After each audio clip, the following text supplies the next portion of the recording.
c'est une séance en partenariat avec la PSE et la PSE a changé a gardé son activité, mais donc vous le direz mieux que moi.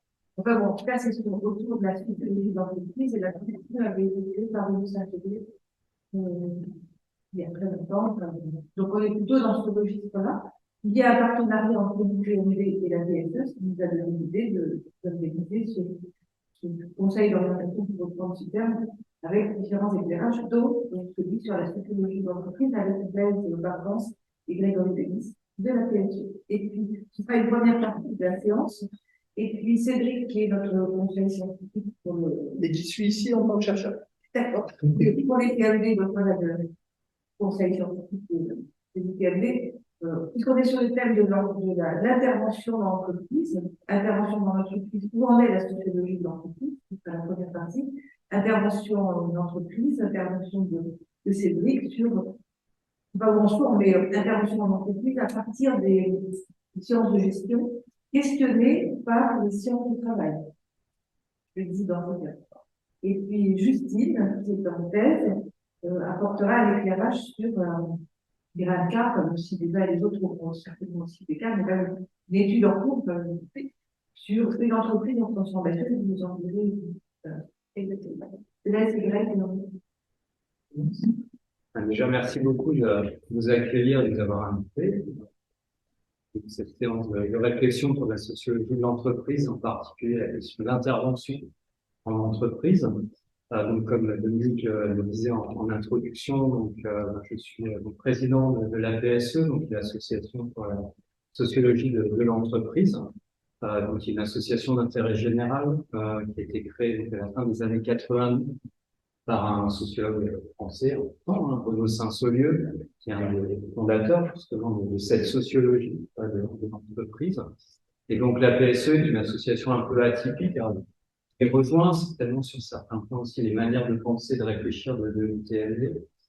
Mais c'est une association qui essaie de faire se croiser justement à la fois le monde de la recherche, le monde académique sur des questions de recherche d'entreprise, mais aussi finalement ici c'est la vision de Renaud Saint-Saulieu, l'idée de sociologue en entreprise, c'est-à-dire comment justement cette sociologie peut devenir une sociologie de l'action, une sociologie impliquée justement dans le monde du travail et dans les entreprises. Et donc cette association elle fait se croiser justement le monde de la recherche, les praticiens en sociologie de l'entreprise, qui peuvent prendre des formes très, très variées en manière d'intervenir, dans la manière dont ils s'équipent aussi de cette sociologie-là.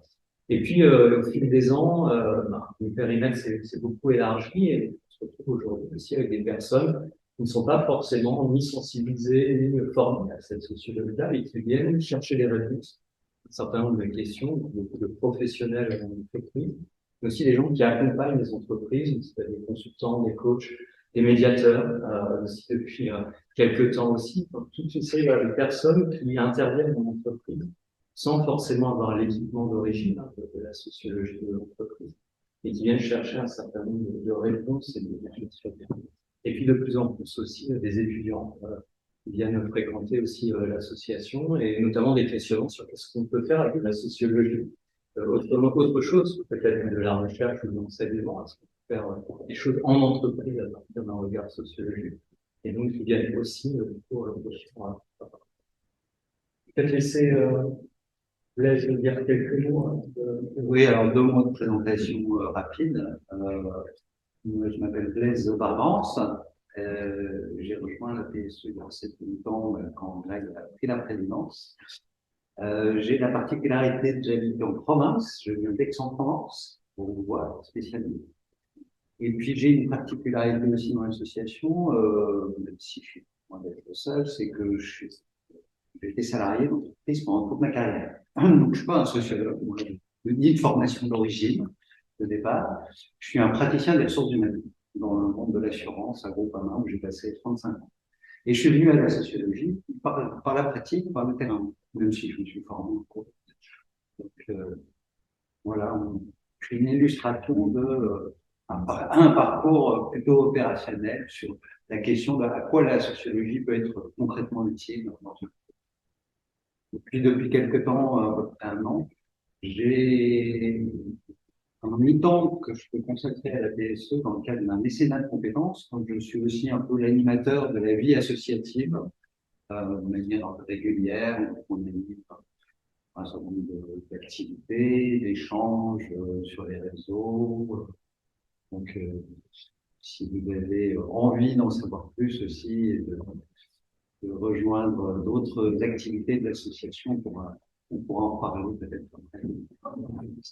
Tout à fait, avec plaisir d'ailleurs, pour prolonger tous ces échanges à la PSE. Bonjour à tous, c'est Loïc Dalmasson, je suis enseignant-chercheur à l'École des Mines de Paris et j'ai deux grands types d'activités. Une activité de recherche, j'ai travaillé principalement sur le lien entre stratégie, organisation et santé, pour la faire courte, en accompagnant notamment les crises Renault, France Télécom, Orange, EDF, les sujets en recherche d'intervention systématiquement et des interventions assez longues. L'important, c'est sur une dizaine d'années. Et puis, dans ce cadre-là, des doctorants, c'est que je ne pouvais pas penser. Et j'ai des casquettes institutionnelles qui importent peu ici, mais peut-être que la plus importante, c'est le président du conseil scientifique de la NAT. Et je viens me ressourcer à l'ITEM. Et du coup, Justine Rissac, donc je suis doctorante de Frédéric Dalmasson à côté et Sophie Hoge donc au CGS, au Centre de gestion scientifique des mines de Paris. Et je suis issue d'une formation ingénieure de l'ESCCI et des mines. Et donc, j'ai fait une thèse qui va essayer de lier stratégie d'entreprise et bien-être des collaborateurs. Et donc, je t'en parlerai plus tout à l'heure. Merci. Peut-être avec Blaise, on voulait vous parler de la question de l'intervention. Alors, c'est un sujet extrêmement vaste, la question de l'intervention et de la sociologie d'entreprise. Moi, j'ai eu envie de vous interpeller, en fait, enfin, de nous interpeller sur quelque chose que j'entends souvent, c'est qu'est-ce que viennent faire des sociologues en entreprise. En fait, les sociologues, quel rôle d'idée d'intervenir des sociologues en entreprise. En petite anecdote, humoristique ou pas, j'en sais rien, mais il y a quelques années, en fait, lors d'un échange en entreprise, quelqu'un me dit, mais de toute façon, moi, la sociologie, je n'y crois pas. Et donc, comme ça, en m'interpellant, en disant, de toute façon, vous pouvez faire ce que vous voulez, moi, la sociologie, je n'y crois pas du tout. Le conseiller, mais parce que moi, on a déjà fait mon thème sociologique, en fait, et ça marche pas du tout, en fait, cette histoire-là, ça n'existe pas. Donc voilà, on voit quand même un certain nombre de représentations aussi parfois qui peuvent exister hein, sur les disciplines de sciences sociales et la sociologie, qui est souvent très floue d'ailleurs hein, pour des gens aussi en entreprise, ça ne savent pas forcément ce que ça recouvre et qu'est-ce que peuvent venir faire les sociologues en entreprise. Et pour partager un petit peu avec vous à ce sujet, j'avais envie de raconter un petit peu moi, en fait, qu'est-ce qui m'a amené aussi à cette sociologie-là, parce que comme Blaise, en fait, je ne suis pas tombé dedans quand j'étais petit, en fait. Et ce qui est souvent le cas d'ailleurs de sociologues en entreprise ou de gens qui viennent à la sociologie d'entreprise, sont des gens qui ont déjà un parcours en fait, professionnel. Parce que justement, cette sociologie-là, elle vient répondre peut-être à un certain nombre de questions auxquelles on peut se poser. Et j'avais envie de partager un peu ça avec vous, parce que ça dit quelque chose aussi de cette sociologie. D'ailleurs, je me suis présenté comme président en fait de la PSE, mais j'ai d'autres casquettes aussi. Donc, je suis sociologue intervenant, sociologue consultant dans un petit cabinet de conseil sur le diagnostic. Il y a deux sociologues pour le coup, ça existe, que des sociologues. Et on travaille en fait principalement sur la question des risques, construction collective des risques dans les environnements professionnels et la manière de faire face à ces situations de risque. Je vais vous raconter un petit peu ce qu'on fait. Je suis professeur associé à l'Université Paris 8, qui est à côté de l'enseignement aussi, pour partager aussi ça. Ça fait partie de quelque chose qui est important pour moi, cette question de la transmission. Et ça va faire le lien avec le projet non-fiction, dont je suis l'un des cofondateurs, qui est peut-être un site qui existe maintenant depuis à peu près une quinzaine d'années, et qui est en fait un site collaboratif de valorisation en fait, des ouvrages en sciences sociales, et qui donc publie régulièrement des recensions à destination du grand public sur les publications de sciences sociales. C'est quelque chose auquel je tiens énormément, c'est vraiment la propagation aussi de la recherche dans des sphères qui ne sont pas forcément des sphères habituelles. Et puis, je suis aussi membre du comité de rédaction d'une sociologie pratique, qui est une revue scientifique, qui justement s'intéresse à la question de la sociologie appliquée, et en particulier donc la sociologie d'entreprise. Donc, il y a un lien particulier avec la PSE, c'est-à-dire que la sociologie pratique a été créée par la PSE à l'origine. Même si aujourd'hui la revue s'associe à parfois d'autres sujets, que la question de l'entreprise, mais aussi parce que Renaud Saint-Saulieu, à nouveau, était très lié à la question de cette revue. Alors, mes centres d'intérêt, en fait, en tant que sociologue intervenant, c'est la question de la gestion et la prévention des risques en entreprise, mais du coup avec une approche de l'ensemble des risques, c'est-à-dire à la fois les risques qu'on veut éviter, ce qui va être pour des risques industriels, des accidents du travail, des risques psychosociaux en particulier, un grand sujet aujourd'hui, malheureusement, pour beaucoup d'organisations. Et aussi l'autre volet, en fait, des risques, qui est finalement la prise de risque pour l'innovation, pour la transformation, aussi des organisations. Et dans les approches que nous on essaie de développer, c'est de regarder les deux facettes des risques en même temps et de les travailler en fait ensemble et pas les travailler de manière séparée, ce qui est souvent le cas en fait dans beaucoup d'approches. On va soit être du côté de faut prévenir un certain nombre de risques, soit de l'autre qu'il faut innover, mais on regarde assez peu finalement la circulation en fait de ces deux grandes familles de risques. Moi, ce qui m'intéresse énormément, c'est les dispositifs d'intervention. Ça, c'est une vraie passion en fait chez moi. C'est imaginer, inventer en fait des dispositifs sur mesure par rapport à des contextes culturels, par rapport à des contextes d'entreprise, de systèmes particuliers de fonctionnement. Donc, essayer d'inventer des dispositifs d'intervention. Et en particulier, ça c'est un peu ma marque de fabrique aussi de notre cabinet, les situations un peu limites, des situations un peu bizarres, un peu critiques, des situations improbables en fait, dans lesquelles on peut être interpellé. Soit des situations qui ont dérapé, des choses où en fait ça fait des années qu'on se casse les dents et qu'on plaisante sur certains nombre de choses. Soit des situations dans lesquelles on ne prend pas du tout des sociologues, des situations, notamment dans les situations de psychosociaux, où on n'est pas forcément en attente du sociologue à certains moments. En tout cas, dire, justement, on va peut-être aller voir, avoir un regard différent, par exemple, sur les situations de harcèlement, quelque chose comme ça. C'est de comprendre, en fait, aussi avec un regard de sociologue, qu'est-ce qui peut se jouer. Alors, qu'est-ce qui m'a amené, en fait, à la sociologie de l'entreprise? C'est un grand écart, en fait, cheminement personnel, qui démarre, en fait, dans la Silicon Valley, puisqu'en fait, à l'origine, moi, je suis ingénieur, pas du tout, du coup, sociologue. Et j'ai travaillé donc, pendant un certain nombre d'années dans la Silicon Valley, dans une occupation, alors j'ai des sciences dures, choses qui sont très, très, a priori, très, très loin des sciences sociales et de la sociologie. Et puis, ce parcours-là, en fait, m'a amené progressivement à heurter, en fait, des murs. Je suis pris des murs, en fait, progressivement. Premier questionnement, c'est est-ce que, parce qu'on peut faire des choses, il faut les faire. Ça paraît bête de dire comme ça. C'est une question qu'on se pose assez peu, finalement, surtout dans le monde de l'innovation. Pas parce qu'on peut faire des choses qu'il faut les faire. Et du coup, ça m'a posé des questions, de dire finalement, on peut faire plein de choses, on peut imaginer plein de choses, mais est-ce qu'il faut vraiment, en fait, les faire, ces choses-là? La deuxième question, c'était c'est quoi les conséquences finalement de nos actions quand on met en place des projets, quand on met en place des outils, etc. Ah ouais, après qu'est-ce qui se passe en fait? Est-ce qu'on peut comme ça se dédouaner aussi des effets peut-être que ça a pu produire? Troisième questionnement, alors, qui peut paraître paradoxal, mais quand on connaît la Silicon Valley de l'intérieur, on comprend plus, c'est que sous couvert ou sous une apparence en fait, c'est formidable, c'est génial, et puis tout le monde est potes, etc. En fait, l'intérieur, c'est quelque chose qui peut être relativement violent, peut-être, hein. Et surtout, quelque chose qui peut être très exploitant, en fait, des ressources, en fait, des individus. Et donc, est-ce qu'on peut mobiliser aussi des collectifs autrement que de cette manière-là? Alors, j'ai rien dit, je précise. Mais il y a certaines pratiques, en tout cas, qui sont à questionner, je questionne aussi. Puis enfin, on peut être un petit peu humoristique aussi, mais c'est, je pense, pas question. Pourquoi, en fait, les gens d'entreprise font pas ce qu'on leur demande de faire? Finalement, et ça, c'est un truc en tant qu'ingénieur qui me perturbé par la fin, mais vous êtes censé faire ça, en fait, vous ne le faites pas. Et donc, essayer de comprendre qu'est-ce qui amène des gens à pas faire ce qu'ils sont censés faire, pourquoi ils le font autrement. Et puis aussi, peut-être ton intérêt qui ne passe pas comme on leur demande de faire, essayer de comprendre aussi les logiques. Donc, Ça m'a amené du coup à m'intéresser aux sciences sociales. Donc, je fais les épargnes, les détails et tout ça. Et du coup, ma socialisation à la sociologie, elle s'est faite avec une recherche, une enquête en fait, fondatrice pour moi et qui a été la révélation que c'était ça que j'avais envie de faire quand je fais vraiment. Euh, c'est une enquête dans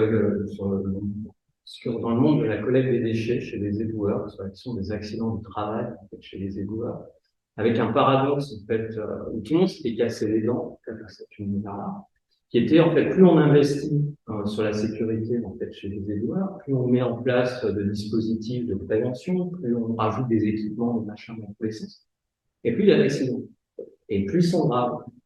C'est bizarre cette histoire. Jusqu'au jour où on s'est dit, bah, peut-être les sociologues ont peut-être un truc à raconter là-dessus. Donc, on a fait une enquête comme ça au long cours. C'était une socialisation pour moi à la sociologie de l'entreprise. Et ça m'a amené à comprendre différentes choses. C'est que les individus ont forcément des bonnes raisons en fait, de ne pas respecter aussi les règles de sécurité en particulier. Ça peut paraître parfois irritant. Ils ont des bonnes raisons en fait, de ne pas appliquer parfois ce qu'on leur demande de faire.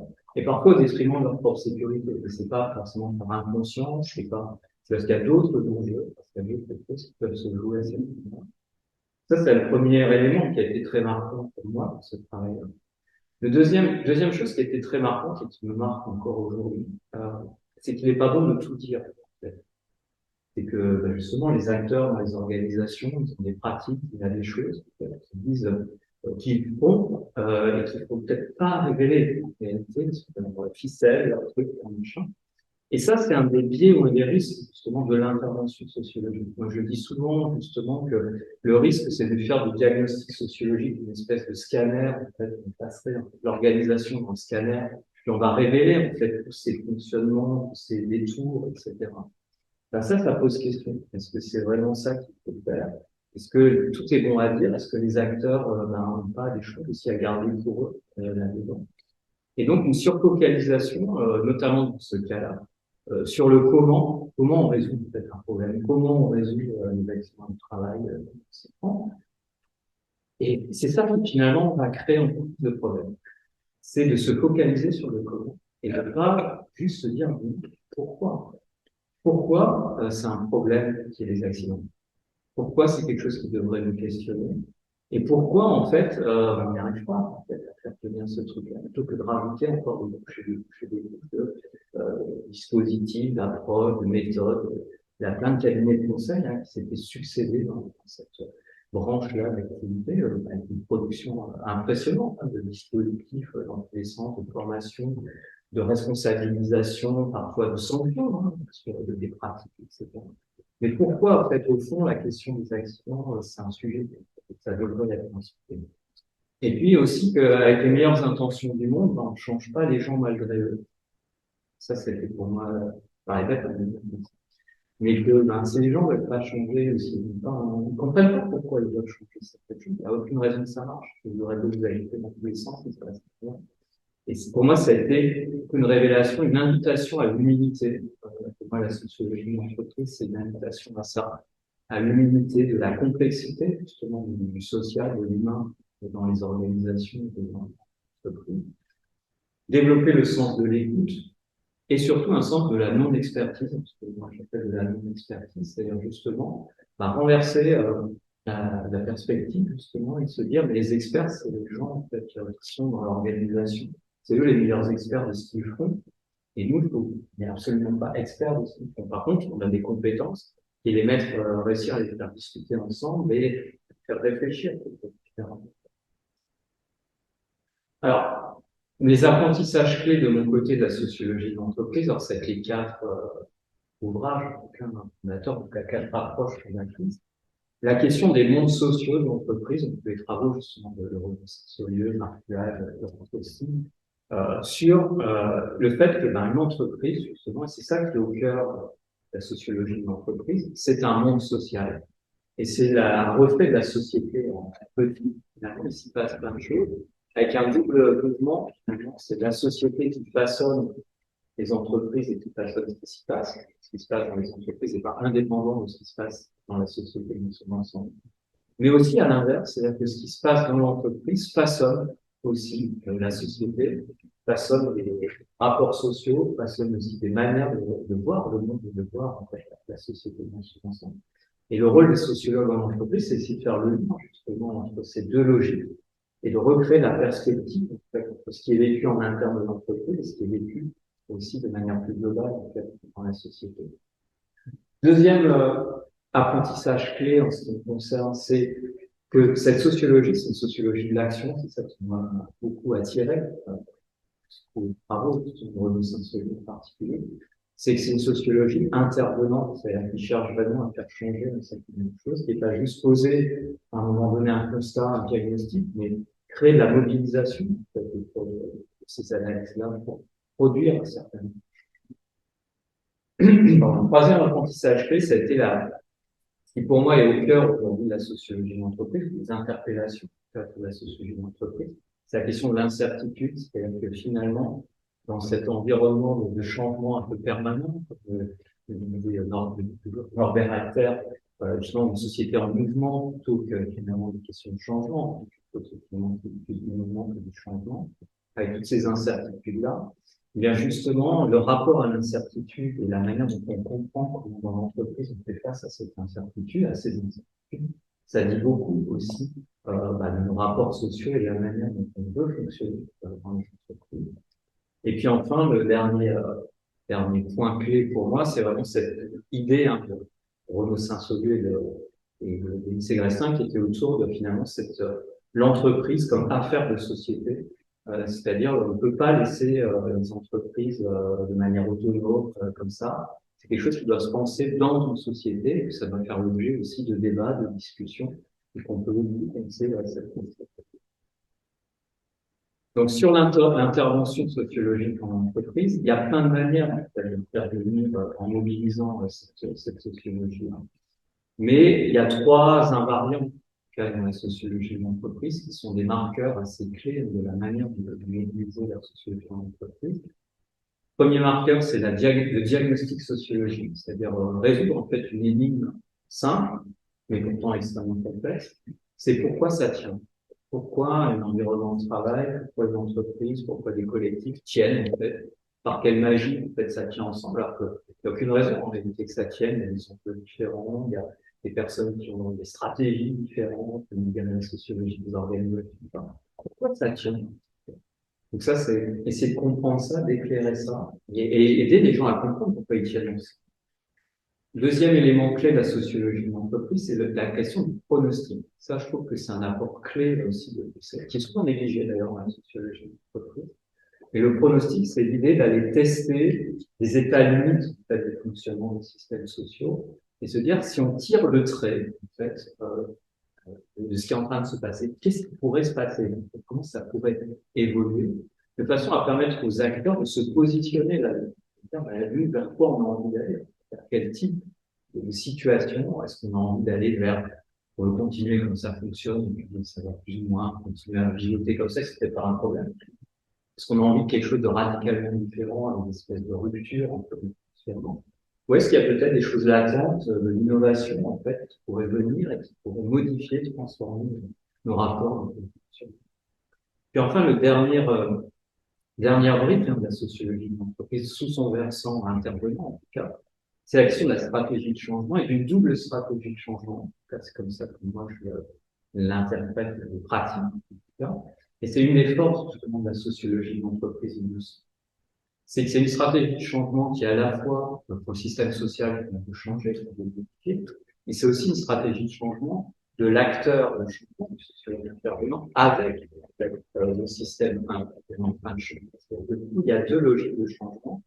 Et comment on fait changer notre relation, comment on la fait évoluer pour rendre possible les possibilités de changement. Et après, comment on change en fait, le système en lui-même.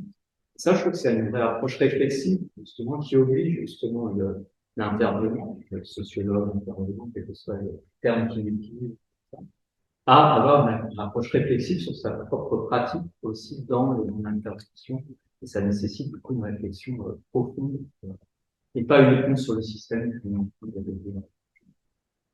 Alors, je rentrerai pas dans les détails, mais Le modèle central, hein, la sociologie de l'entreprise, c'est ce qu'on appelle le SIC. Donc, c'est un modèle théorisé par les notions de sociologie en particulier. C'est d'expliquer comment ça tient, justement, une organisation en entreprise, une organisation de travail, à travers un équilibre, une dynamique, en fait, en 3 dimensions, structurelle, interactionnelle et culturelle.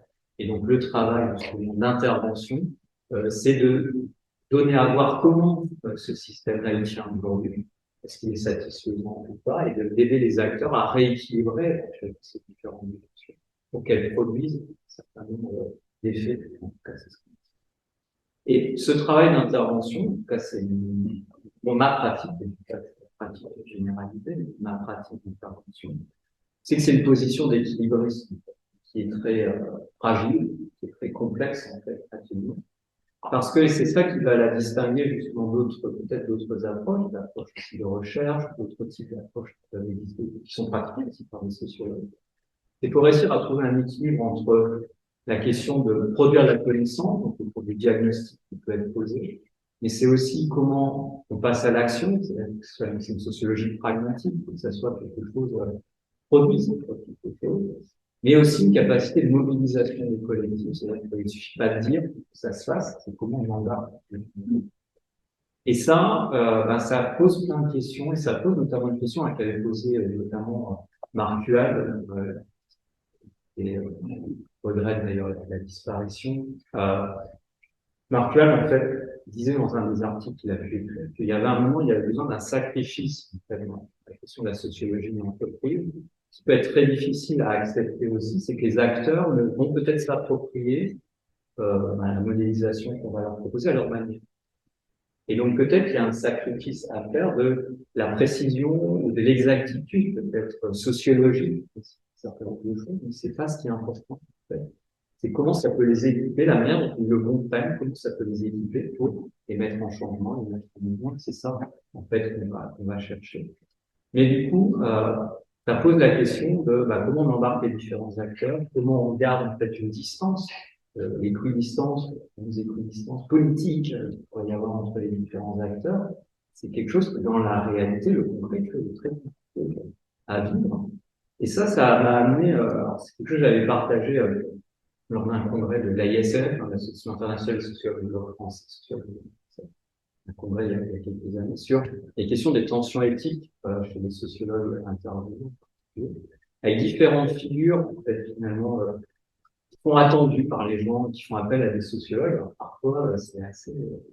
des gens qui nous attendent comme des oracles, en fait, et nous poser une question, et puis il faudrait, comme ça, répondre de manière plus ou moins accessible, que ça soit suffisamment flou pour qu'on puisse en faire un truc que nous arranger. Il y a l'attente du magicien, qui arrive avec sa baguette magique, et tout va mieux comme ça. Il y a le super-héros, parfois, aussi. Tout va mal, mais on arrive avec la cape, et du coup, ça va tout résoudre dans l'organisation.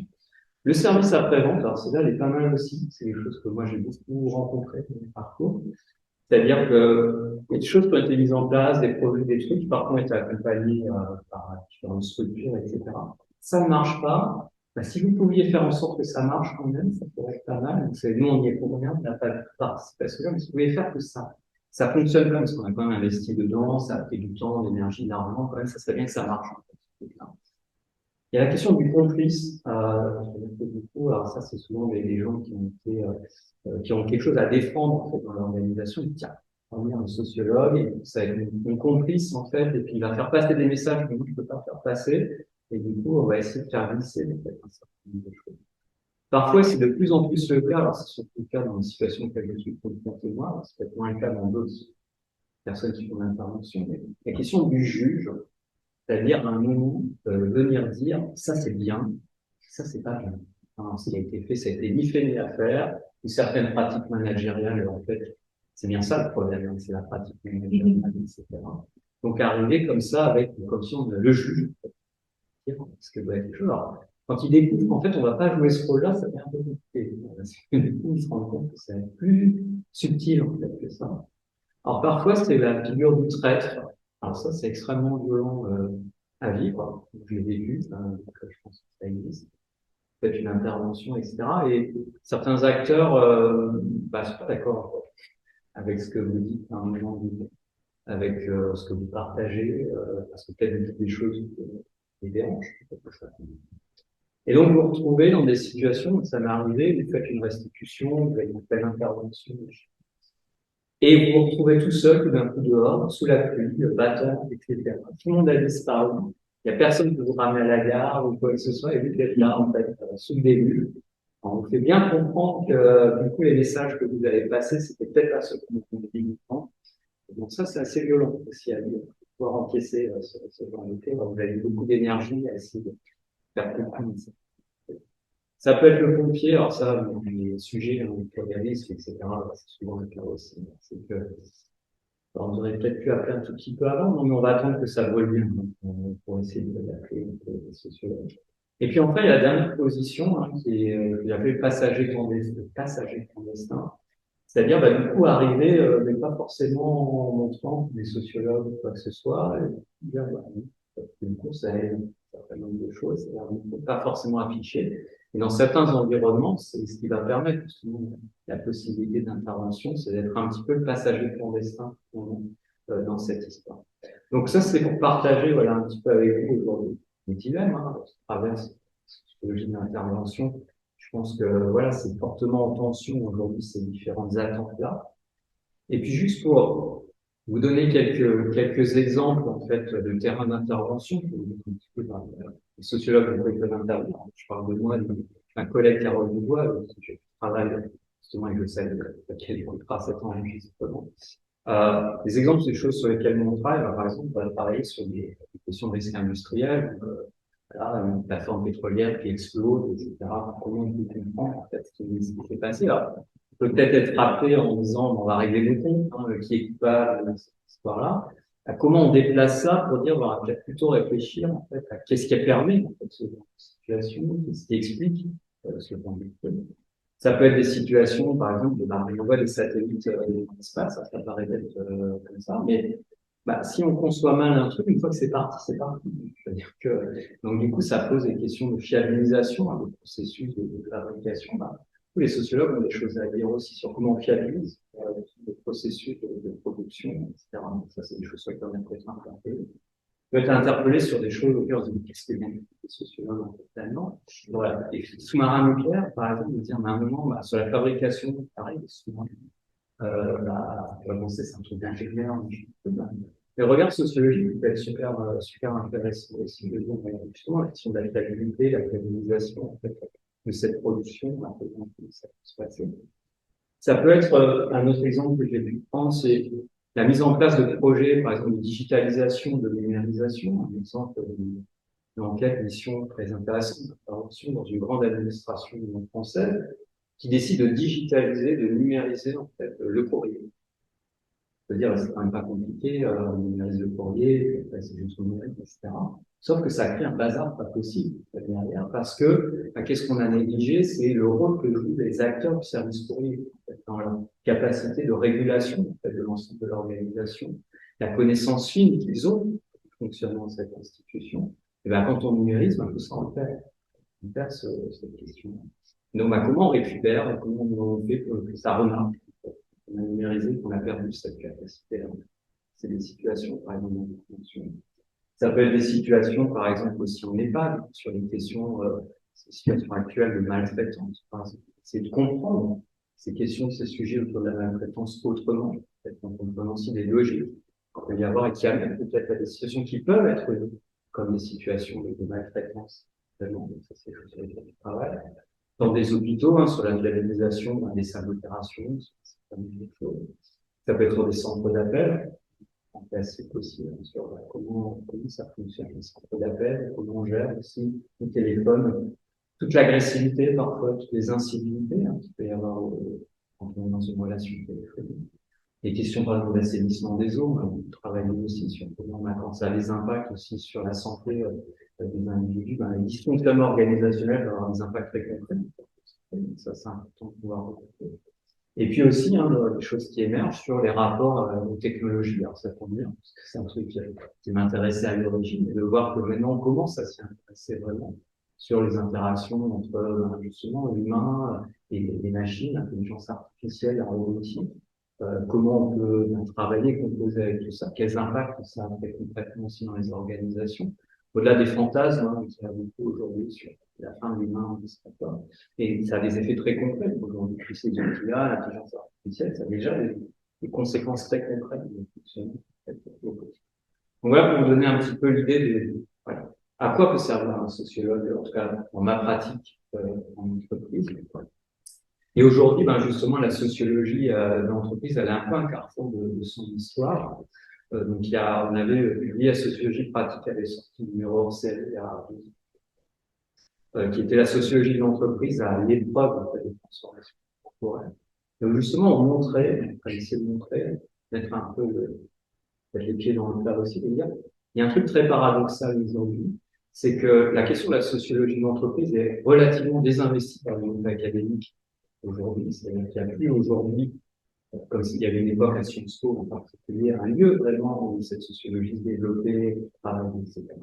Il y a un désinvestissement progressif en fait, de cette discipline, et pourtant c'est ce qu'on constate à la PSE, alors qu'il y a une demande en fait, de plus en plus forte dans les organisations, les gens qui viennent de la PSE de ces éclairages-là.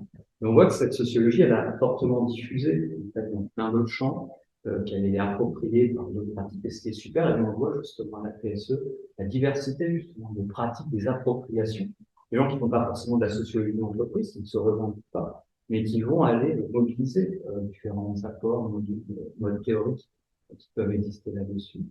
Et donc, ben, aujourd'hui, nous, et c'est ce qu'on essaie de défendre à la PSE, c'est de redonner sa place à cette sociologie-là, qui nous semble en tout cas fondamentale dans l'environnement dans lequel on est aujourd'hui. L'entreprise joue et va jouer un rôle donc, aussi dans les évolutions de ce sujet, les défis pour la question des transitions climatiques, il y a beaucoup de choses sur lesquelles l'entreprise va jouer un rôle très important aussi sur les fonctionnements de société. Et donc, c'est important de réinvestir dans cette sociologie-là.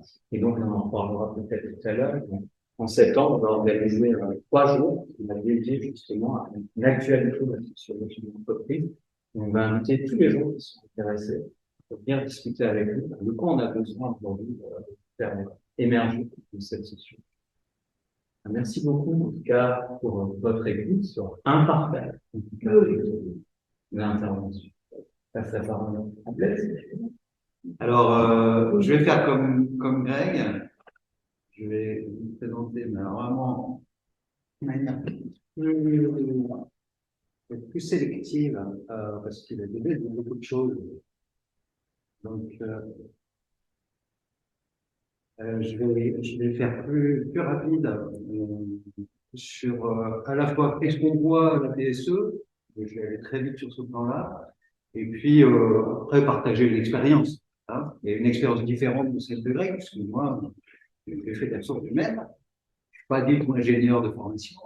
Et puis, je suis salarié d'entreprise et moi, je ne demande pas d'intervenir de l'extérieur. J'ai une place dans l'entreprise. Je suis extrêmement socialisé à mon entreprise puisque j'y ai passé toute ma carrière.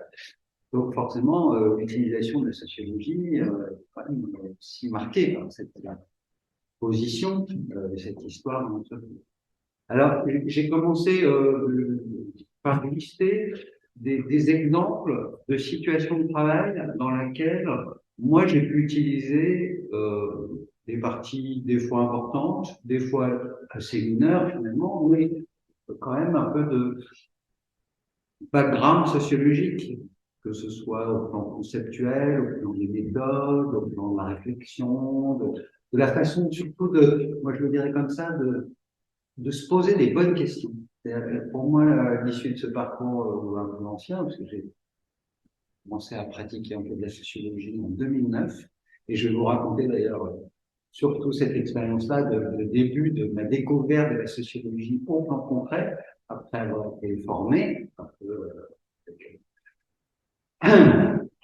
des choses des éléments que Dag a évoqués, hein, sur Saint-Saulnieu, lecture, de travaux d'enquête, d'information, etc. Bon, je me suis retrouvé dans mon entreprise, dans ma fonction RH, et puis je me suis dit, bah, c'est bien tout ça, mais qu'est-ce que je peux en faire des membres de la sociologie? Est-ce qu'il y a des choses, des situations de travail où ça peut m'être utile?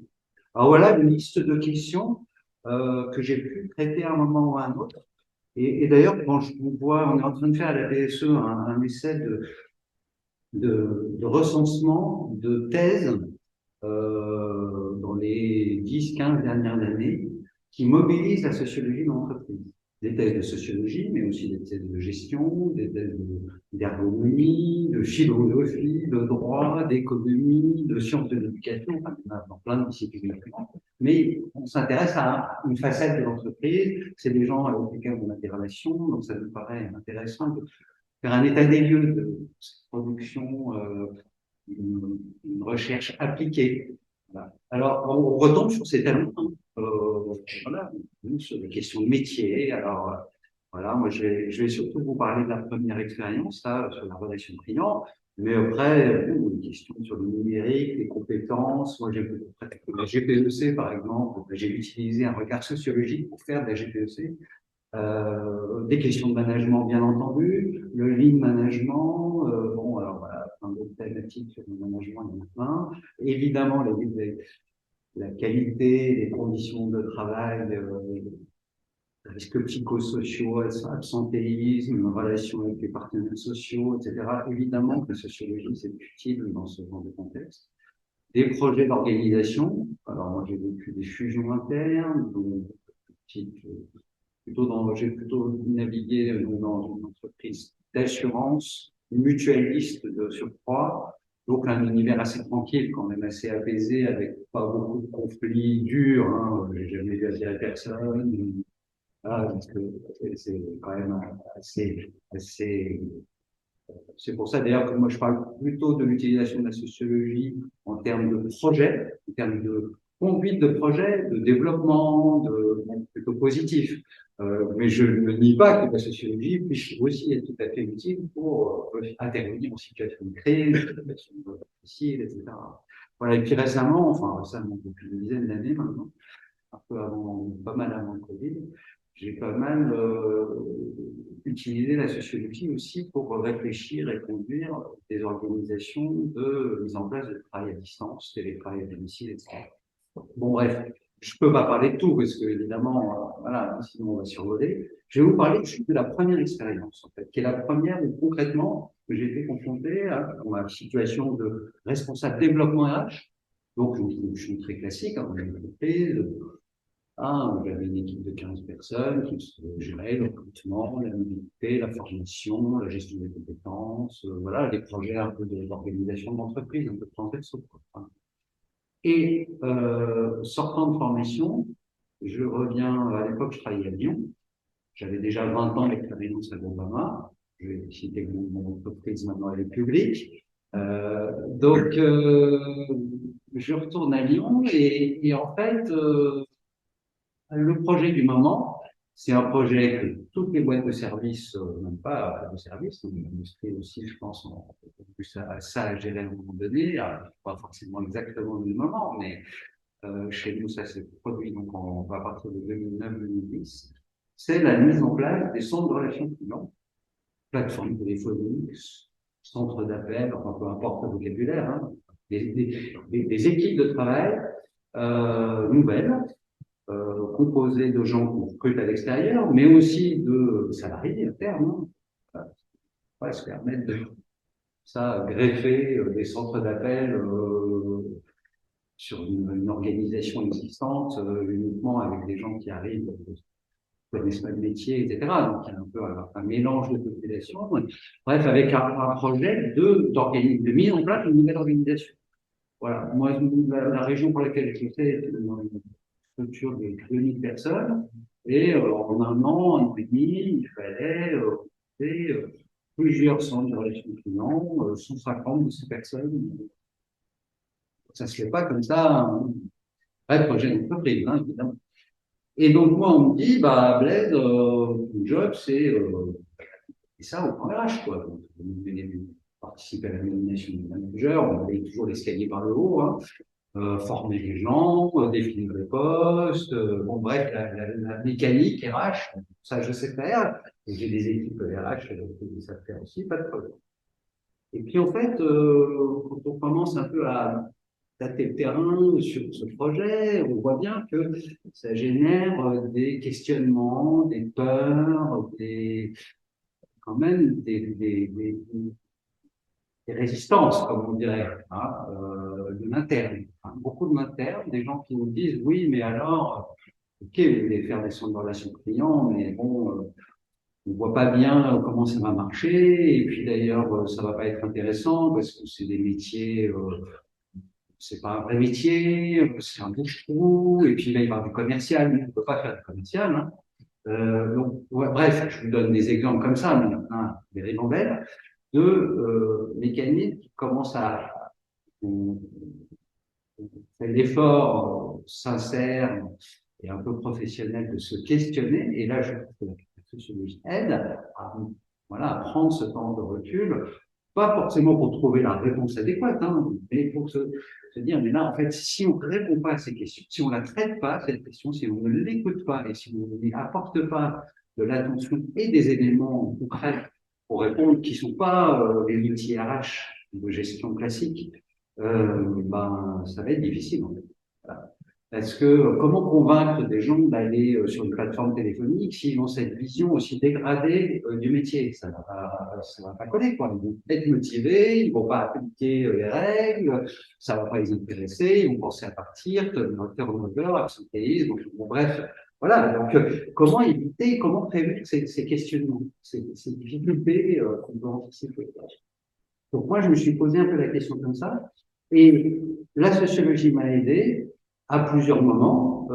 Dans la mise en place, ça m'a aidé à comprendre avec un recul, je dirais, suffisant, qu'est-ce qui pouvait décoincer un peu ces angoisses, ces questionnements de salariés, sur la question du métier, justement. C'est quoi un métier? Alors, on est habitué en RH à l'utiliser en termes de métier, des familles professionnelles, des profils de métier, on décrit les compétences, on décrit les missions, etc. Mais ça c'est de l'outillage. En fait, les gens, je pense, avaient le vrai problème de ne pas, comment dire, avoir suffisamment confiance dans les moyens que l'entreprise allait mettre pour former. Parce que derrière la notion de métier, il y a la notion de apprendre un métier, acquérir des compétences, apprentissage. Donc, voilà. Bon, je pense que les salariés étaient assez confiants par rapport à ça. Mais bon, le métier, c'est pas uniquement l'apprentissage individuel, c'est aussi être un professionnel, c'est appliquer des règles communes, des règles collectives. Donc, c'est quoi ces règles? Qui les décide? Comment on les fait appliquer? Bon, comment mettre en place un management un peu adapté à ces nouvelles équipes? Voilà, donc tout cet aspect d'appropriation du métier, d'appropriation des règles, de reconnaissance de la place de chacun, de comment ça se passe après sur les lieux de travail, parce qu'évidemment, on avait, s'il était plutôt confortable, des organisations de type open space. Donc voilà, après il y a aussi la question du lieu de travail, de comment on anime ces lieux de travail, comment. Bon, alors voilà, donc j'ai essayé de bricoler, je dirais. Hein, j'ai pas fait du tout du diagnostic théorique, etc.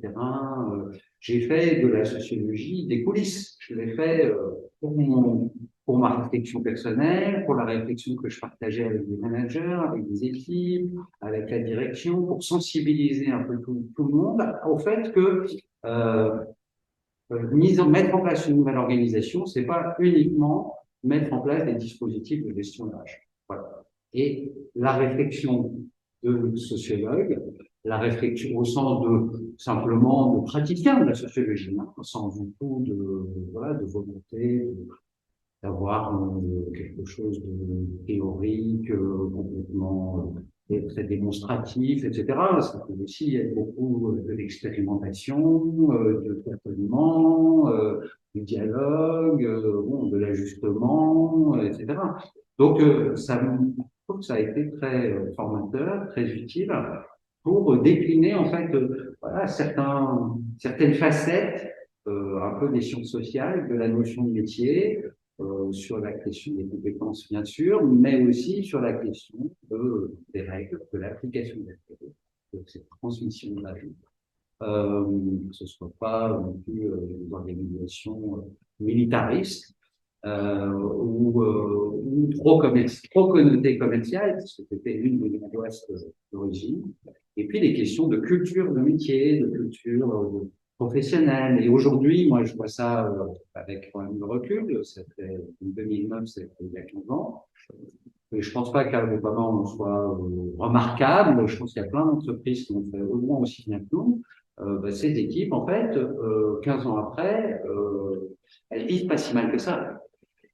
Et le métier et la relation client est devenue dans plein d'entreprises un lieu vivant, un lieu où il n'y a pas, je dis pas qu'il n'y a pas de problème, hein, il y a des questions de management, il peut y avoir des questions d'absentéisme, d'intensification du travail, etc., etc. Je dis pas que tout est rose, mais je dis que par rapport au point de départ où il y avait énormément d'angoisse, énormément d'incertitude sur ce qu'allaient produire ces organisations, bah, le résultat est finalement pas si mauvais que ça. Et les centres de relations clients dans les entreprises comme la mienne ont trouvé leur place dans l'entreprise, ont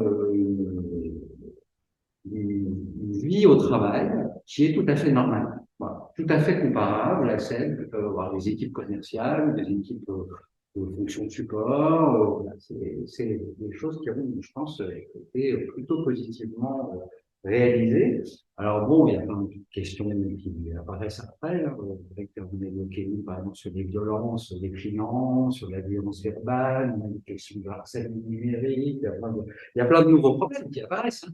Mais la mise en place de ces nouvelles organisations, ça a quand même été un changement majeur, hein, vraiment de dédier des équipes entières au métier de la relation client. Ça a été plutôt, il me semble, une réussite. Voilà. Bon, finalement, voilà, moi j'ai eu plusieurs occasions comme ça de reproduire une réflexion personnelle sur qu'est-ce que la sociologie pouvait apporter dans des situations de travail. Alors, je reprends la liste là, qui est là, avec des méthodes différentes et évidemment des difficultés qui sont situées hein, dans le temps, avec des exemples très très diversifiés. Ça sert à plein de choses, la sociologie. Voilà. Ça peut servir à plein de choses. Moi, il me semble que ça pose un problème, si je prends du recul par rapport à ma pratique, spécifique qui est différent de celui qu'évoque Greg. Quand on veut faire de la sociologie et qu'on est soi-même salarié dans l'entreprise, alors la sociologie a pas de presse dans l'entreprise, de toute façon, elle est très peu connue et elle a globalement pas de presse. Donc il faut convaincre, donc il faut produire des résultats. Il n'y a que ça qui fait la communication. Et même si on arrive à convaincre, à apporter des résultats, une valeur ajoutée, que les gens reconnaissent, il y a un problème de mise en visibilité de l'apport de la sociologie quand on est ancré dans une organisation. Parce qu'en fait, tout ce que je vous ai raconté là, plein de gens me disent ah bah oui c'était bien, mais en fait ils ne se sont pas rendus compte qu'il y avait de la sociologie derrière tout ça. C'est pas du tout explicite, officiel, partagé. Donc ça reste un problème.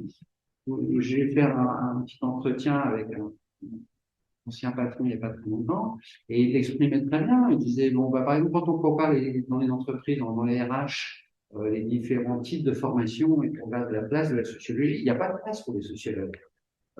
Les psychologues, ils ont une place. Les psychologues, ils sont généralement dans les fonctions de recrutement. Les juristes, ils ont une place. Ils sont dans les fonctions juridiques, droit social, relation avec les syndicats, etc. Les sociologues, ils ne sont pas. En tout cas, officiellement. On peut pratiquer la sociologie. Alors ça, j'ai repris un outil d'un ouvrage d'Odile Piriou qui est assez ancien, mais qui fonctionne toujours, hein, sur les différentes pratiques possibles de la sociologie dans les entreprises. Alors, on peut faire ça, c'est des postures de management, de conseil, de consultant interne, de chargé d'études. Bon, bref, il y a plein de postures possibles. Voilà, et Greg le disait bien aussi à sa manière. Hein. Il y a plein de façons possibles d'avoir un effet, un rôle dans des projets de nature, enfin, il va y avoir de la sociologie dedans. Le problème, c'est que c'est très riche, très diversifié, très intéressant, ça donne des résultats, mais c'est tellement vaste, c'est tellement diversifié que, en fait, finalement, la reconnaissance de la place de la sociologie n'est pas claire, en fait. Parce que justement, elle est tellement dispersée que finalement, elle a du mal à se faire, il me semble, reconnaître.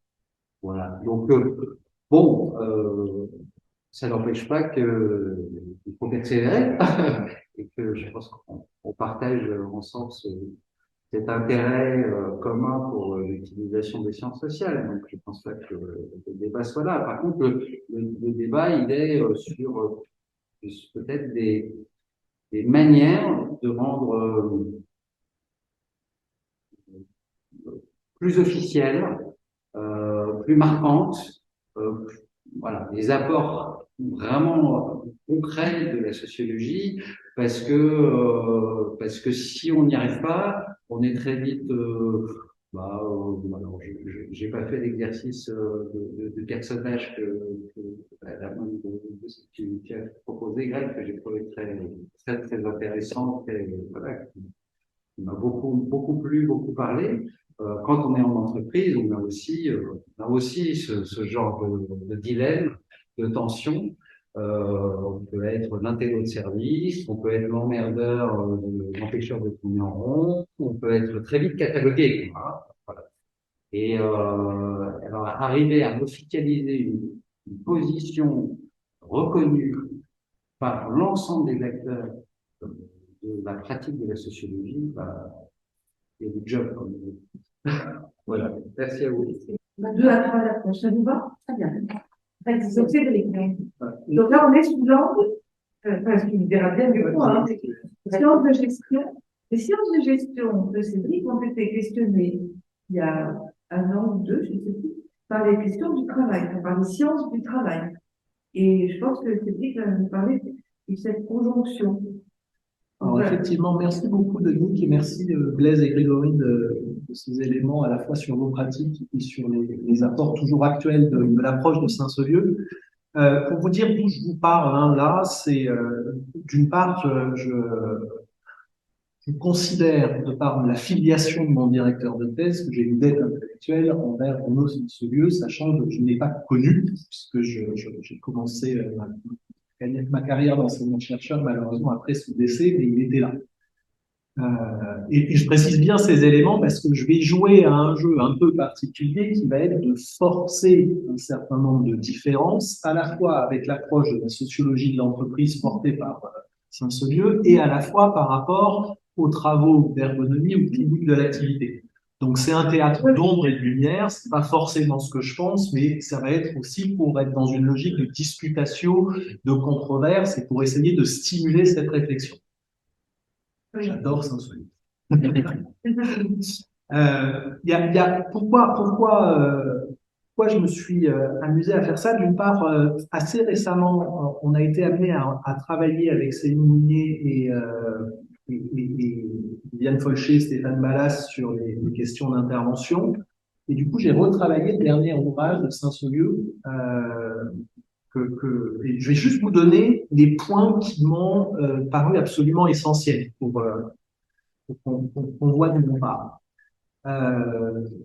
Des choses que vous avez déjà citées, homme de science et d'action, avec observation participante, c'est-à-dire que Renaud Saint-Saulieu s'est intéressé à l'identité au travail à la suite de 2 expériences d'observation. La première comme ouvrier spécialisé sur une chaîne de polissage, et la seconde dans une entreprise de four et four à biscuits.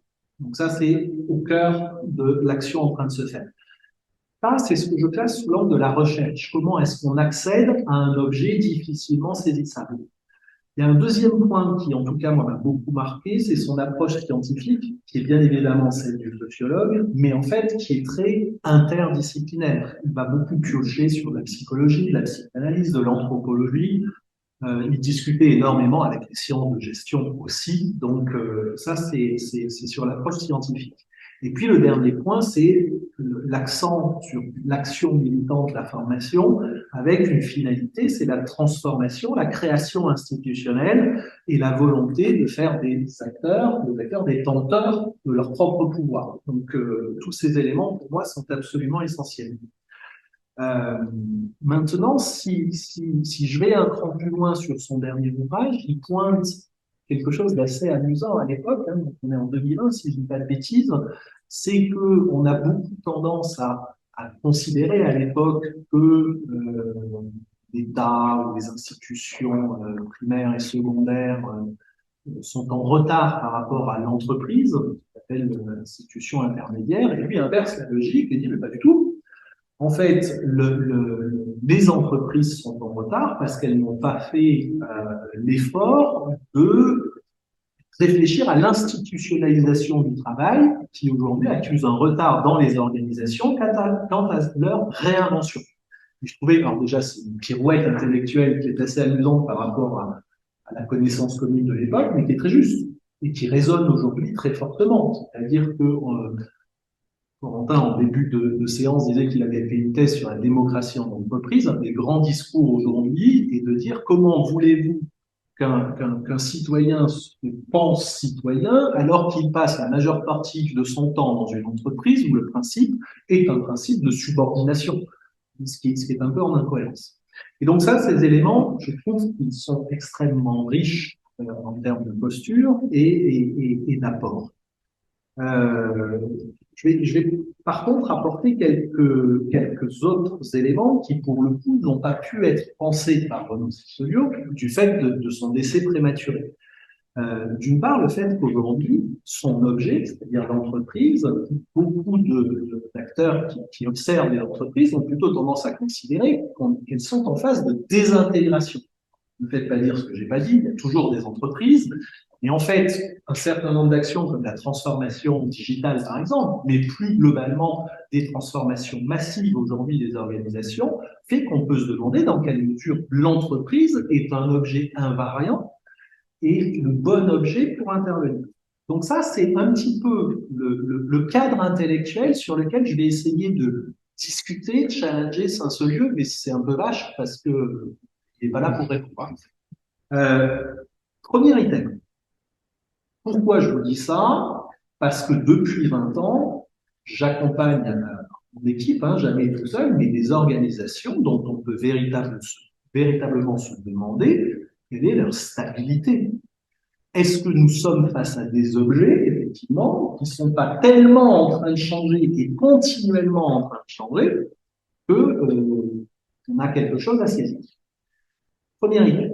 Du coup, si je m'efforce de synthétiser, ce que je garde très très fortement de Saint-Saulieu, c'est son accent mis sur le mouvement et le fait de distinguer le mouvement collectif de la réaction ou de la résistance. Réagir ou résister, c'est pas ça pour lui.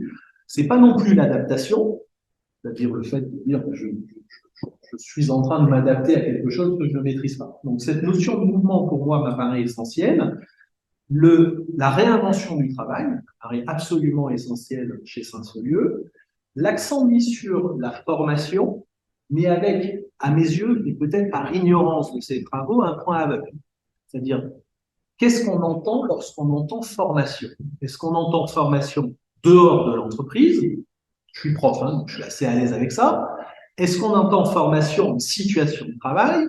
Et est-ce qu'on n'entend pas plus de formation, création de connaissances en même temps que transmission des connaissances? Et ça me semble essentiel pour faire un point par rapport à la question du risque, de l'incertitude, et juste sur le vocabulaire.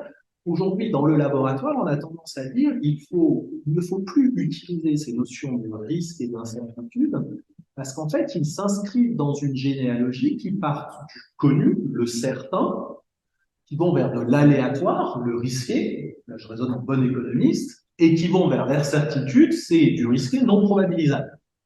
Mais inversons complètement la logique. Aujourd'hui, nous sommes dans un monde a priori inconnu et pas certain, et donc il faut aller de l'inconnu vers du connu. Alors, je ne sais pas si ça vous parle, mais en termes de positionnement, dans la première des situations, vous considérez que des décideurs peuvent décider, certes en situation d'incertitude, mais ils peuvent décider, alors que dans la deuxième manière de penser le monde social, vous dites, mais en fait, votre enjeu, c'est pas du tout de décider, puisque vous ne connaissez pas. Vous êtes dans un inconnu. Donc, il faut au contraire explorer, réfléchir ensemble collectivement, comprendre progressivement l'objet de nos inquiétudes et l'objet sur lesquels on peut agir. Et là, vous n'êtes pas dans une logique décisionnelle, vous êtes dans une logique de conception collective. Alors, quand je dis ça à des décideurs, c'est assez déstabilisant, puisque ça fait à peu près 30 ans qu'on leur a appris à décider. Mais vous décidez quoi dans un monde, et notamment une entreprise, en perpétuel changement, ce qui fait qu'en fait, vos objets de décision se réduisent à peu près à de l'affectation de ressources, ce qui est quand même très, très, très réducteur à mes yeux. Donc ça, c'est le premier point. Le deuxième point que je voulais partager avec vous, et je vais essayer d'être court, c'est la rencontre donc, de ces sciences de gestion éclairées des apports de la sociologie de l'entreprise avec l'ergonomie instrumentale et la clinique de l'activité. Alors soyons très clairs, je vais les citer tout de suite. Je suis très redevable à Viviane Folcher, qui est aujourd'hui professeure d'ergonomie à Agro-Dijon, et à Stéphane Ballas, qui est professeur au CNAM en clinique de l'activité et ingénierie pédagogique, puisque c'est grâce à eux qu'on a mené une recherche d'intervention et on a confronté nos pratiques intervenantes. Alors, premier élément, dans le montage de l'intervention, le mouvement cher en ce lieu était déjà très présent. Je vais juste vous narrer le montage de l'intervention. Une entreprise bureaucratique de la sécurité sociale, disons ça comme ça, demande à une ergonome de réfléchir sur les transformations du travail en période de Covid et post-Covid. OK. Et puis, une autre organisation dit, mais moi, je veux participer avec vous. Elle est intégrée. Et puis, l'ergonome dit, mais au regard de la question que vous posez, je ne peux pas y répondre seul. Il faut faire venir la clinique de l'activité, de l'ingénierie pédagogique, des sciences de gestion. Donc, vous voyez que déjà, chemin faisant, on est en mouvement.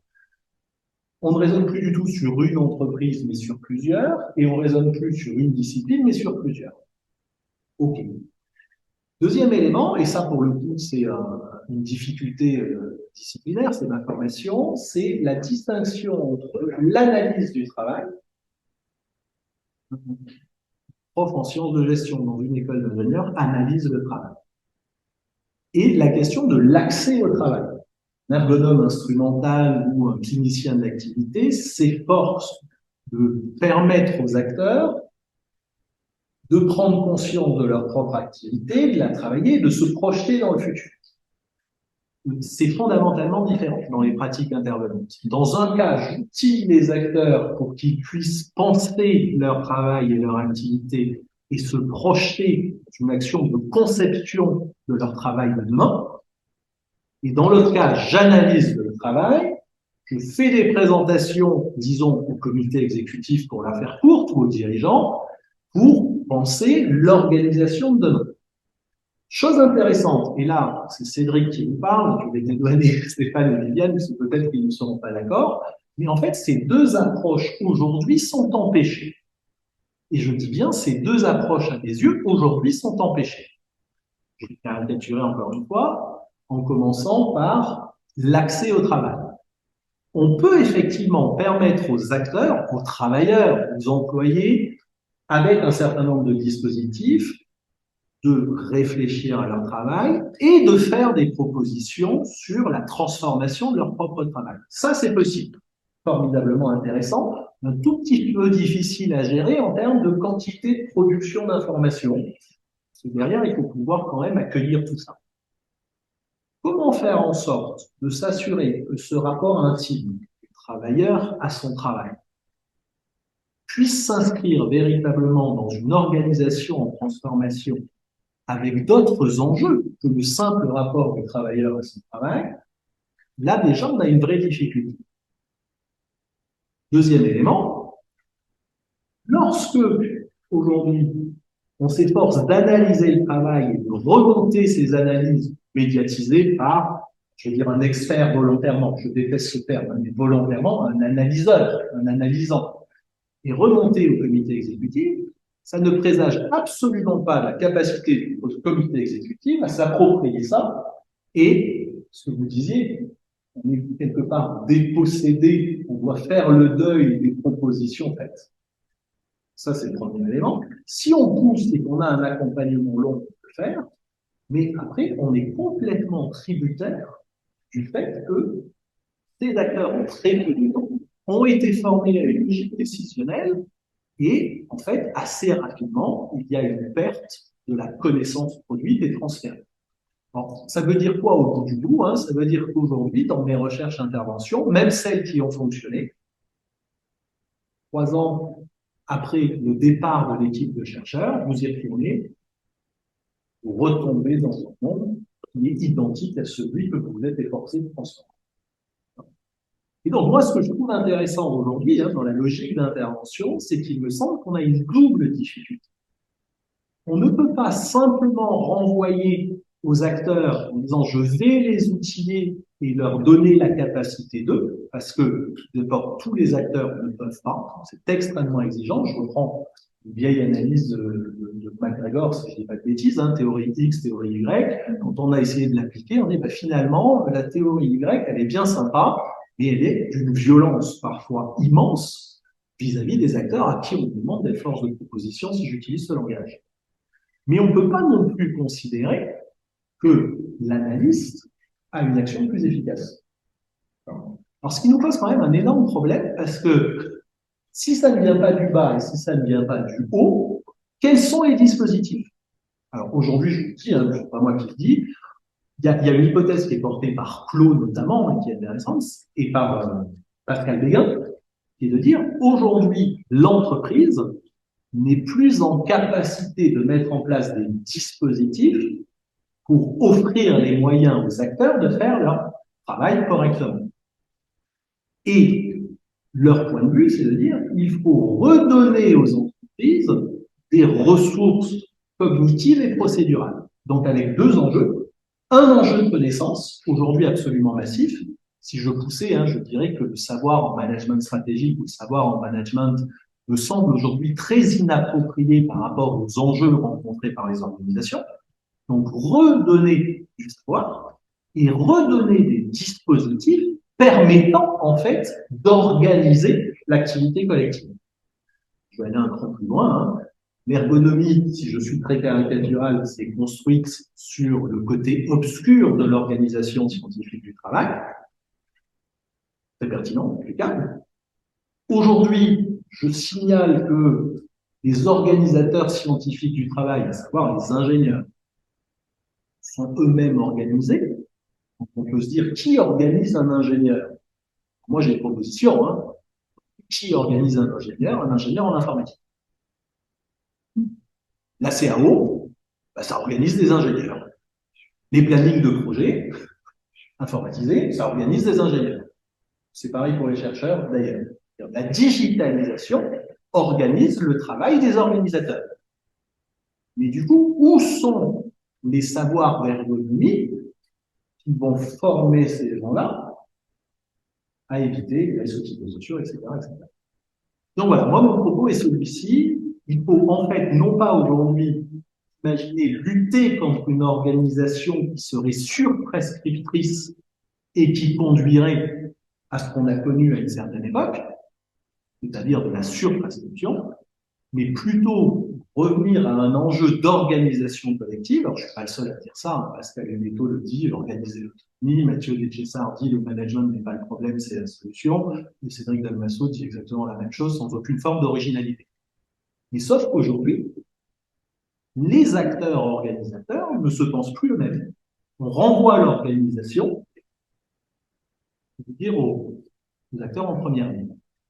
Donc voilà ce que je voulais dire de manière un peu rapide et je vous propose de passer la parole à Justine, qui a la lourde tâche de présenter un cas pour nous permettre de nous discuter bénéfiquement.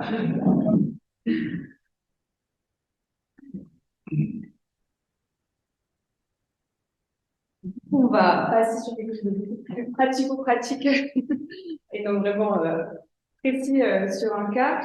Donc, sans le répéter, donc comme je dis, je suis en thèse avec Frédéric Vauge et du coup, je fais une recherche-intervention dans le cadre de ma thèse dans le monde de la haute horlogerie. Et donc aujourd'hui, je vais vous parler de l'horlogerie traditionnelle face à l'industrie du futur et comment on peut réussir à préserver le bien-être en fait, des artistes.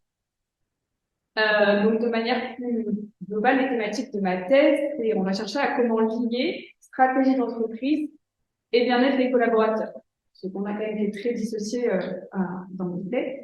Et ça, en faisant une recherche d'intervention dans la haute horlogerie, donc je vais vous donner un petit peu des clés d'entrée de la haute horlogerie pour vous emmener avec moi dans ce monde. Donc, d'un côté, on a des produits et de l'autre côté, on a des personnes qui font ces produits. Donc la haute horlogerie a bien évolué, on n'est plus dans ces vieilles montres à gousset, etc. On se retrouve aussi sur des produits très modernes, mais aussi des produits très complexes qui demandent donc un savoir-faire immense. Il y a un travail d'artisan derrière d'un horloger qu'on voit dans les ateliers, et donc qui viennent travailler à la main avec les outils à produire ces montres, donc assembler toutes ces pièces compliquées pour réussir à faire quelque chose qui nous donne l'heure, minute, seconde, mais aussi la date, les phases de la lune, qui fasse chronomètre, qui sonne, qui nous donne l'heure, donc voilà, plein de complications. Et donc, du coup, c'est une recherche-intervention qui s'inscrit dans un partenariat plus long avec les CGL et où j'ai eu la chance de faire mon stage de fin d'études en 2022 et qui a donc mené à un projet doctoral que j'ai commencé en janvier. Alors, quand on cherche à lier stratégie d'entreprise et bien-être dans le collaborateur, on va déjà commencer par parler de stratégie d'entreprise. Quelle a été la stratégie de cette entreprise sur les dernières années? Alors, on est sur une stratégie d'entreprise qui repose sur des piliers forts de croissance, mais aussi donc on parle d'exigence mécanique et esthétique, des codes de la haute horlogerie, et on va le voir, un pilier aussi important de bien-être. Pour ça, il faut comprendre donc la stratégie d'entreprise généralement dans le marché de la haute horlogerie actuellement. On a eu des évolutions, on a eu une explosion du marché sur les 10-15 dernières années. Et avec aussi une exigence de la part des clients, une exigence qui a été hors norme et une forte concurrence, ce qui fait que les entreprises se sont mises à produire plus de montres pour répondre à cette demande, toujours dans ces critères d'excellence et d'exigence. Maintenant, l'entreprise avec laquelle je travaille, elle a un certain code, c'est une entreprise familiale qui donc veut toujours mettre en pilier au même niveau le bien-être de ses collaborateurs, que chaque collaborateur fasse une bonne journée au travail et donc permettre son épanouissement. Et d'un autre côté, préserver ces savoir-faire très particuliers, ce patrimoine. Et donc, quand on produit plus de monde, qu'on se transforme et qu'on engage une transformation organisationnelle continue sur plus de 10 ans, il faut réussir à maîtriser les conséquences de cette transformation, pour vérifier quand même l'impact un petit peu sur les collaborateurs et sur ce patrimoine. Donc, on va regarder comment cette stratégie, c'est en fait transformée ensuite en stratégie industrielle. Et donc, on va avoir des évolutions selon différents piliers, des évolutions, bien sûr, technologiques, des évolutions aussi dans les processus organisationnels et dans cette population qui constitue l'entreprise. Parce qu'on peut passer de 250 personnes à plusieurs milliers de personnes. Donc, voilà, c'est des gros bouleversements. Donc, déjà, les ateliers, ils ont changé. Il y a plus de monde dedans. Des ateliers connectés. On a un éclairage adapté. On a un bon positionnement. On a un écran avec nos plans et puis des plans à la main. On a plein d'outils de contrôle qui vont de la simple binoculaire à des grosses machines qui font tourner les montres pour vérifier la gravité dans un sens, dans un autre. Mais en fait, la technologie qui va le plus impacter le travail de ces artisans horlogers, elle est en amont. Elle est dans la conception des montres et dans l'usinage des pièces. En fait, on va avoir une conception des montres par les ingénieurs en amont qui va être de plus en plus robuste, donc des pièces plus faciles à assembler, qui marchent mieux du premier coup, et un usinage plus précis.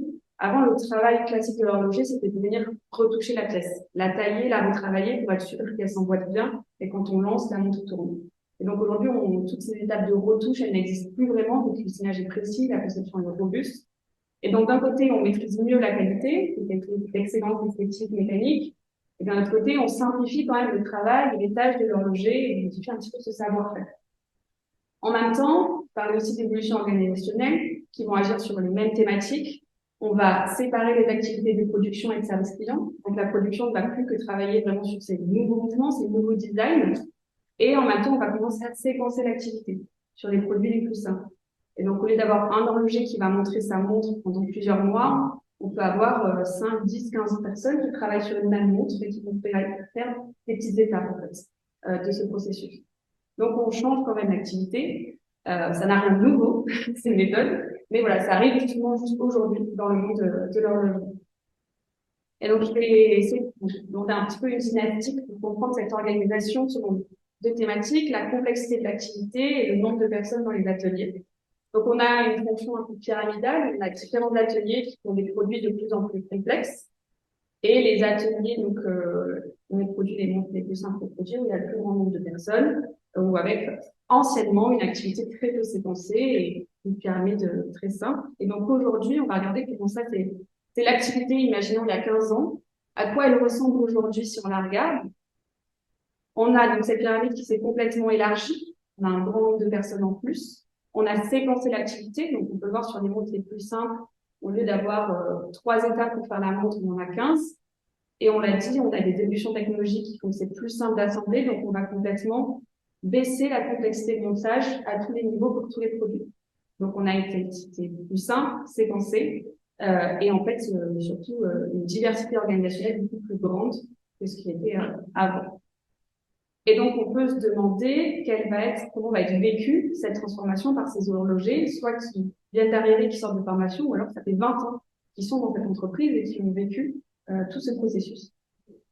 Donc pour cela, je suis allée réaliser des entretiens directement auprès des personnes dans les ateliers pour faire des échanges. Et j'ai aussi passé un questionnaire, le questionnaire du POPSOC, je ne sais pas si vous connaissez, sur la santé et le bien-être au travail, qui sont un petit peu athéoriques et balayer toutes les différentes thématiques. Et donc, par les entretiens, on a réussi à déterminer ce qui nous semblait être les piliers du bien-être des horlogers. Donc, d'un côté, on a ce cadre de travail, où est-ce qu'on travaille, dans quelles conditions, l'entourage, qui est excellent dans l'entreprise, parce qu'en fait, ils ont déjà mis en place tout ce qui était possible pour que les employés se sentent bien, se sentent bien entourés, se sentent appartenir à cette entreprise. Ensuite, un autre pilier, c'est la maîtrise des compétences. En fait, la maîtrise de ce savoir-faire très particulier et très précis. Et ensuite, on va avoir les perspectives d'évolution. Le fait de se dire que, voilà, aujourd'hui, je fais peut-être telle étape dans tel atelier, mais prochainement, je pourrais évoluer, aller vers quelque chose de plus complexe, apprendre, acquérir des nouvelles compétences. Là, c'est bon. Et on sent qu'il y a une inquiétude de la part de la population, bien sûr, à l'avenir du métier, quand on voit comment il évolue. Maintenant, si on regarde les réponses au questionnaire, par exemple sur la satisfaction au travail, comment se sent cette population, on a une population qui va très très bien. On n'a aucun de très insatisfait, très très peu d'insatisfaits et la majorité, voilà. Donc, en fait, la population elle est tellement dans un bon cadre, dans une belle entreprise et heureuse et passionnée par ce métier, elle va vraiment bien, tous les voyants sont ouverts. Maintenant, si on regarde un peu plus précisément, en séparant en fonction des différents ateliers, comment est la population? Donc, notre étude, elle repose sur 3 ateliers différents, qui représentent à peu près 95% de la population. Et on voit qu'entre 3 ateliers, par exemple, on a la proportion de très satisfaits qui augmente de manière très significative. Elle est corrélée, en fait, à la complexité technique demandée sur le poste. Plus on fait un poste complexe et moins séquencé, plus on a un pourcentage très satisfait. Et là où il y a la grande question qui arrive, c'est qu'on voit qu'il n'y a aucun insatisfait dans l'atelier séquencés avec des postes moins complexes et que les insatisfaits vont être sur des postes plus complexes et moins complexes. On pourrait dire que c'est pas la logique qu'on attend. Et donc, on peut essayer de comprendre pourquoi la satisfaction se trouve à ces endroits-là, dans ces ateliers en particulier. Et vu qu'on arrive en prévention de que la population va très bien, on peut comprendre où elle est et si on veut réagir à cette insatisfaction. Donc, on a allé creuser plus loin encore dans ce questionnaire. Selon plein de thématiques différentes, on voit que plus on va sur des postes complexes, plus on a de grandes contraintes quantitatives et une forte autonomie. Ce qui est logique, on part d'un travail séquencé à un travail enrichi, de contraintes ou d'autonomie. Et on va dans le même sens, plus on fait un travail complexe, plus on trouve du sens dans notre travail, on a un bon vécu professionnel. Donc on voit la problématique, c'est pas la tâche. Ils sont très contents de la tâche qu'ils font. Et donc on se rappelle de ce pilier des perspectives d'évolution. Si la problématique vient pas de la tâche, elle doit venir de la dynamique dans laquelle ils se trouvent. Et donc, il faut essayer de comprendre cette dynamique dans cette organisation qui est en transformation. Alors, on allait étudier du coup les dynamiques de carrière. On va essayer de comprendre tout ça. Donc, si je reprends mon ancienne organisation, qui fonctionnait de manière très simple, avec quelques personnes, quelques ateliers, l'évolution était très linéaire, on évoluait facilement, on va acquérir des nouvelles compétences assez rapidement. Maintenant, si on prend cette organisation beaucoup plus complexe, quand on veut évoluer, on peut évoluer de manière horizontale, de manière verticale, changer de poste sur un atelier séquencé, aller vers un atelier. Il y a plein de nouveaux chemins possibles, et donc on est un petit peu perdu. Et comme ça se transforme tout le temps, est-ce qu'on arrive à trouver un chemin type à parcourir pour son évolution? Est-ce que dans l'identité du métier, on a une connaissance de ce chemin à parcourir? Et est-ce qu'on a un variant qui nous permet de représenter notre évolution? Et puis, il faut se rappeler que là, aujourd'hui, on a une structure, mais demain, quelle sera la structure? On est tellement en train de bouger que voilà. Et donc, nous, on a essayé de trouver un invariant. Et cet invariant, ça a été la complexité technique qui, pour eux, était la manière la plus parlante de parler de leur évolution. Donc, on a dû co-créer avec les horlogers, avec les chefs d'atelier, une échelle sur la complexité technique de la diversité des postes. Et donc, on est revenu reprendre nos ateliers un petit peu du départ et les placer sur cette échelle pour voir où ils se trouvaient dans leur complexité de poste. Comme on peut s'y attendre, l'atelier A est l'atelier le plus bas en complexité, le moins complexe en produit, le plus séquencé, ou une petite partie de cette complexité. L'atelier B, on a un peu moins séquencé, des produits un peu plus complexes, des tâches plus complexes, etc. Jusqu'à le tout petit bout, le tout petit atelier que vous voyez en haut, c'est des horlogers qui mettent plusieurs mois, voire un an à faire leur montre et qui la font tout seul de A à Z. Et l'excellence où tout le monde va arriver, mais il y a très peu de place. L'élément important ici, c'est qu'on a un certain atelier qui est isolé géographiquement. Ce ne sont pas sur le même site que les autres. Donc, en fait, on a des dynamiques d'évolution qui sont cassées. Donc, on ne peut pas, les personnes ne vont pas se déplacer pour aller dans cet atelier. Et donc, en fait, l'atelier A, qui n'a pas d'insatisfait, il a des perspectives d'évolution qui sont prévisibles dans la même usine, vers l'atelier B un peu plus complexe, des postes plus complexes, alors que l'atelier B, il ne peut pas évoluer vers les produits plus complexes de l'atelier C, c'est trop loin, il ne peut pas déménager. Ils ont beaucoup de mal à atteindre ce petit point d'excellence où seuls quelques élites y vont. Et pareil, l'atelier C a un certain plafond de verre et donc, à un moment, ils évoluent plus. Donc, en fait, l'insatisfaction, elle vient de ces personnes qui sont arrivées au maximum et qui ne peuvent plus évoluer, qui voient que c'est possible d'ailleurs dans l'entreprise, mais qui n'ont pas accès. Et donc, en fait, on est confronté à comment on peut leur permettre un épanouissement professionnel quand ils se trouvent dans des dynamiques de carrière bloquées, alors que justement, c'est vraiment un pilier de leur bien-être et une façon de leur permettre. Et donc, on est allé essayer de lier la stratégie à l'épanouissement professionnel. Donc, en fait, on a étudié les liens entre ces évolutions de ressources humaines et ce bien-être des personnes. Donc, on a compris qu'il y a un bien-être, qu'il y a une évolution, que tous les ans, 2 ans, 3 ans, ils changent, ils puissent comprendre et maîtriser de nouvelles compétences. Et donc, ça, en fait, l'évolution des ressources humaines, c'est complètement lié aux charges et besoins en compétences horlogères qu'on gère qu'à l'entreprise. Et donc, on a réussi à comprendre ces dynamiques. Si on remonte encore avant, ces charges et besoins, elles viennent d'où? Elles viennent du plan de collection des montres. Donc, elles viennent de quel volume on va produire de montres, selon quelles complications, selon quel process. Et donc, en fait, on se retrouve avec notre stratégie qui se découle en stratégie industrielle où on va venir donc déplacer les personnes entre les différents ateliers. Et donc, nous, on est venu comprendre par cette étude comment ça impacte ce bien-être et comment il faudrait peut-être changer, talonner certains produits pour permettre cet épanouissement. Et donc, en fait, il reste des étapes de venir complètement remonter jusqu'au plan de collection et à la stratégie d'entreprise, et c'est de dire qu'en fait, si vous produisez certaines montres, vous le faites pour des clients, vous le faites pour un marché, vous le faites pour un patrimoine de marque, et est-ce que vous pouvez aussi le faire pour les personnes qui travaillent dans les ateliers et dire, si je produis telle montre, je vais demander telle compétence, donc je vais permettre à telle population d'évoluer et de se développer. Voilà. Merci de m'avoir écouté. Pour le coup, ça fait 3 ans qu'ils nous écoutent et ils ont accepté de continuer avec nous pour encore 3 ans. D'accord. Réponse dans 3 ans. Là, vous leur changez leur modèle. Un petit peu. En fait, voilà, la première réponse, c'est j'avais jamais vu des choses sous cet angle. D'accord. Donc, il y a un déclic. D'accord. Pour donner quelques éléments, Oui. mais pour le coup, l'accompagnement qui est fait à tous les niveaux de l'organisation. Oui, Et, ça, point essentiel. Et, et les acteurs sont praticiens, les gens de l'entreprise à tous les niveaux sont très étonnés de cette approche, parfois un peu déstabilisés. Vous avez vu le propos tenu par Justine, hein, c'est construisant un plan stratégique en fonction des objectifs de bien-être. Oui. Voilà. Cela étant, les C'était la travaux de demande. Justine mettent en évidence que sans prise en compte dans le plan stratégique des objectifs de bien-être, on joue quand même dans un périmètre de jeu qui est plus un bac à sable par rapport à une grande plage des tropiques. Vous êtes moins heureux dans un bac à sable que dans une plage des tropiques. Maintenant, il faut travailler. Juste une question sur la demande en fait d'origine. Qu'est-ce qui amène cette structure en fait à s'intéresser justement à la question du bien-être finalement des artisans? Qu'est-ce qui les motive? Alors, on va dire que c'était un petit peu dans la culture de l'entreprise, en fait, qu'on est dans cette entreprise familiale, ça a toujours été, on veut le mettre au même niveau que d'autres piliers stratégiques, on veut développer le bien-être de nos employés et permettre cela. Et donc aujourd'hui, ils ont vraiment mis en place tous les outils connus pour le faire, pour avoir ce bien-être, le qualité du travail, l'harmonie, etc.